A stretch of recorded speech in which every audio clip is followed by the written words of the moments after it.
Hello mga ka-isla, magandang umaga. For today's video, naisipan ko magpag-game sa mga kasama ko sa bahay.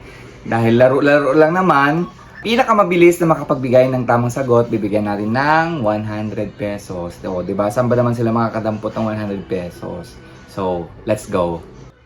So, yung mga ka-isla, ang una nating tatanungin ay si Justin. Justin, may tanong ako sa'yo. Pabilisan ito sumagot, ha? Pabilisan sumagot, tapos may price na 100 pesos. Ang tanong, ano ang mas mabigat? Isang kilong bato o isang kilong cotton? Bakit? Ha? Cotton? Siyempre ba to kuya? Kasi ano yun, pag binuhat mo yun, di ba, ano mabigat? Siyempre cotton. Okay. Ay, cotton. Alam, Final na? hindi, ano ba to? Sige. Okay, thank you. Go. At ito na mga ka-isla, ang pangalawa nating tatanungin ay si Boards. Boards, pabilisan sumagot ha. Pabilisan, makabigay ng tamang sagot.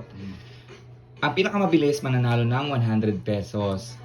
Ang tanong ko sa'yo, alin ang mas mabigat? Isang kilong cotton o isang kilong bato? Bakit?